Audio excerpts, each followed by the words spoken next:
Rétrocommission, la DFM du ministère de l'Éducation accablée.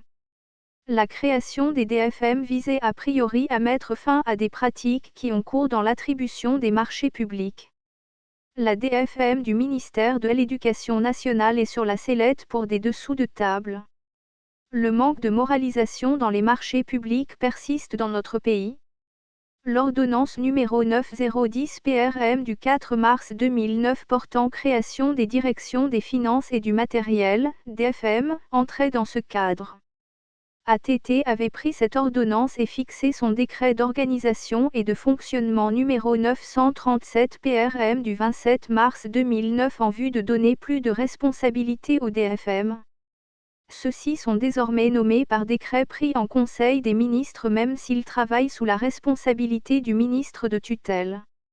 Arrivé au ministère de l'Éducation nationale à la faveur de la vague de nomination de directeurs des finances et du matériel, DFM, en décembre 2020, Madame Savané Salimata Bengali est accusée des faits qui n'honorent pas la profession. Des fournisseurs lui collent l'épithète de « Madame 10%. Ce qualificatif trouve son origine dans des rétrocommissions exigées sur des marchés attribués. Selon les mêmes fournisseurs, pour bénéficier d'un marché avec cette DFM, il faut mettre la main à la poche au départ et à l'arrivée du marché, c'est-à-dire au paiement de la facture.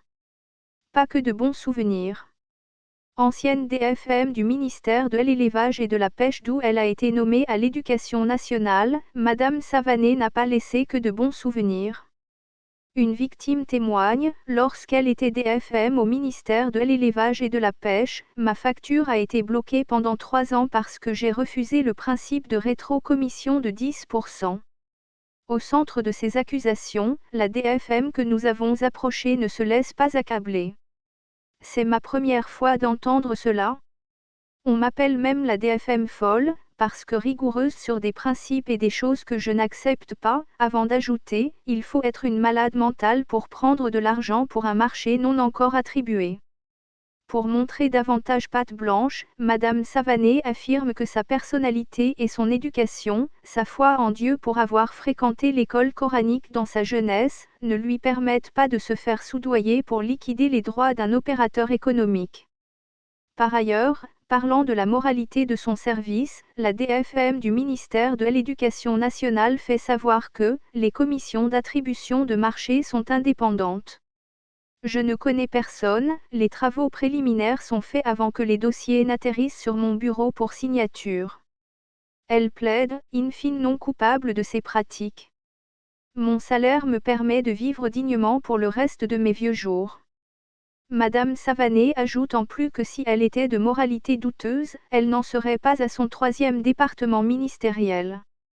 Avant l'Éducation nationale où elle travaille depuis décembre dernier, elle est passée par les ministères de la Justice, Garde des Sceaux et de l'Élevage et la Pêche. Ainsi, le ministère de l'Éducation a toujours été un grand marché à ciel ouvert et qui suscite beaucoup d'intérêt. Le ministère de l'Éducation est l'un des ministères les plus dotés en matière de moyens budgétaires. Au regard de la loi des finances rectifiée 2021, sa dotation atteint 16,72%. Ce département a la 3e plus grosse part du budget national après les services généraux des administrations publiques et la défense. Source, Mali Tribune.